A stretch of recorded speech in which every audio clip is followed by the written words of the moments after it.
Hey everybody, I hope you're doing well today. My name is Brad Cartwright and the following video is a free preview from bradcartwright.com, a website designed for IB economics students all around the world so that you know you will have all of the information you need to feel empowered for a unit test, a semester exam, or ultimately the IB exam at the end of your 2-year journey. So take a look at the website when you get a chance, and in the meantime, enjoy this free preview.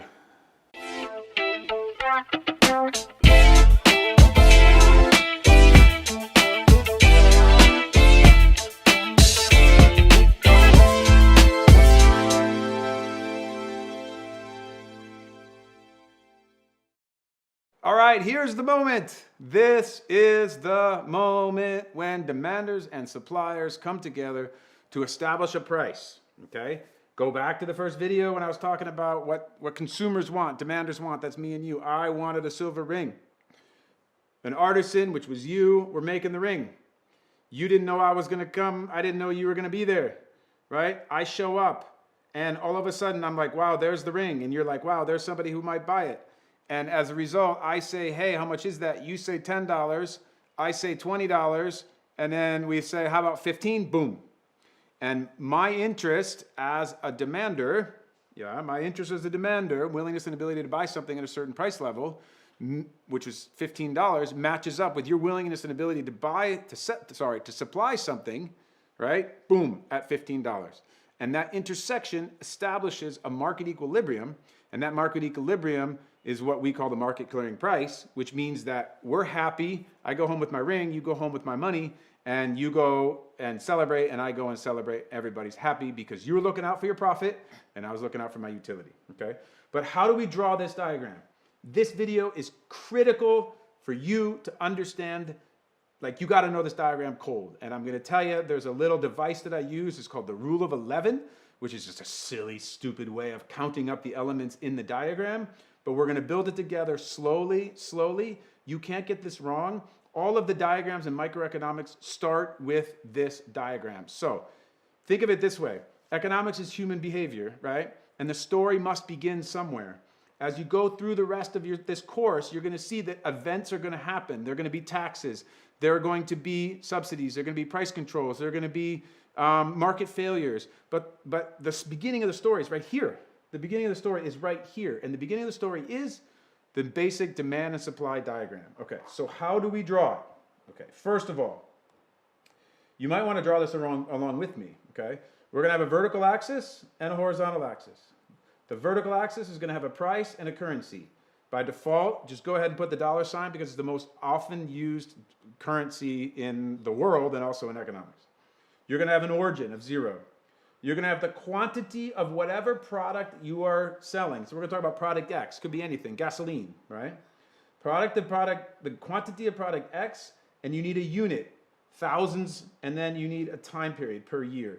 If this were gasoline, this would say quantity of gasoline, and you want to say 1,000 liters of gasoline or gallons of gasoline. If it were corn, you might want to say, it would say the quantity of corn, and it would say like thousands of bushels of corn, okay? And then, of course, you're going to have a title, the market for whatever product.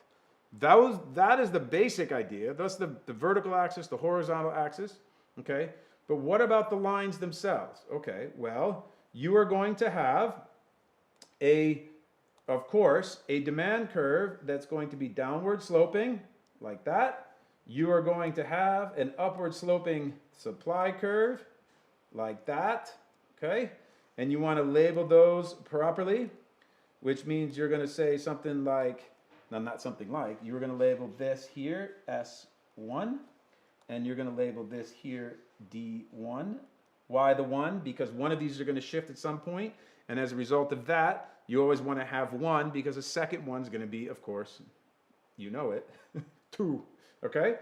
Then what happened? Hey, check it. We have a handshake.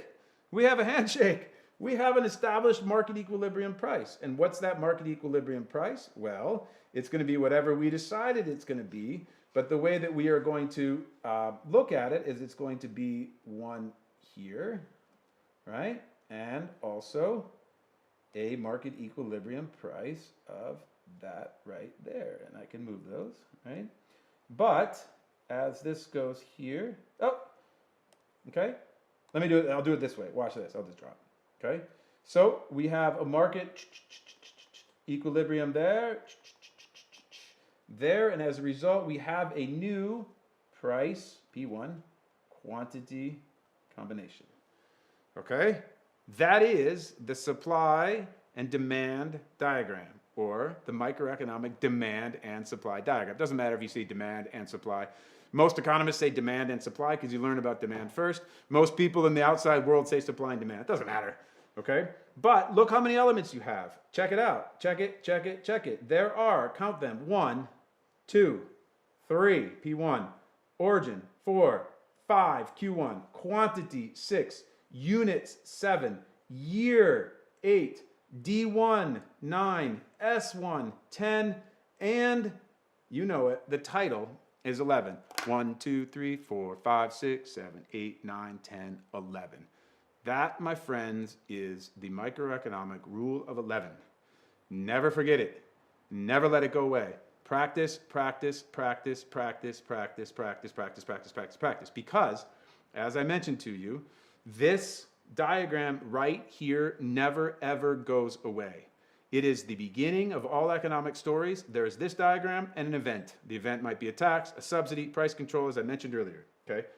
You gotta know this diagram. So let's clean it up a little bit, and there you have it, okay? The rule of 11, let's count them up again, just so that we're clear. This time, we'll do a nice little highlighter on them, okay? What is price? 1, let's go green. 1, 2, 3, P1, 0, Q1. I stopped to count. 1, 2, 3, 4, 5, quantity, 6, unit, 7, time frame, 8, D1, 9, S1, 10, and the title, and you have the microeconomic rule of 11. Study this, study this, study this, learn this, and here's the best advice I can give you, and I'm going to just ask you to follow this advice, maybe even over the advice of your textbook, and maybe even over the advice of your teacher. And that is, listen, this coordinate right here needs to be P1, and that needs to be Q1. The actual subscript doesn't matter. A lot of times you'll see as PE for equilibrium, or QE is equilibrium. But you know, when you start counting things, you start going like 1, 2, 3, 4. You don't start with the letter E. E, 1, 2, 3. No. So you're going to have to build analysis out of this. You're going to have to know what was first. And as these diagrams get more complicated, you're going to see, you might get confused, like where was the original equilibrium price and where was the old equilibrium price? Well, if you just get in the habit of P1, Q1, P1, Q1, P1, Q1, then when you have P2, Q2, and P3, Q3, you'll know where the story began because you always start counting with the number 1. Okay? This is the most important maybe video so far this entire course. Practice this over and over and over again. You can't mess this up. It's really easy. But if you just remember, I got to get to 11 elements. 1, 2, 3, 4, 5, 6, 7, 8, 9, 10, 11, and you're good to go. All right? There you have it. The microeconomic demand and supply diagram. Practice this over and over and over and over.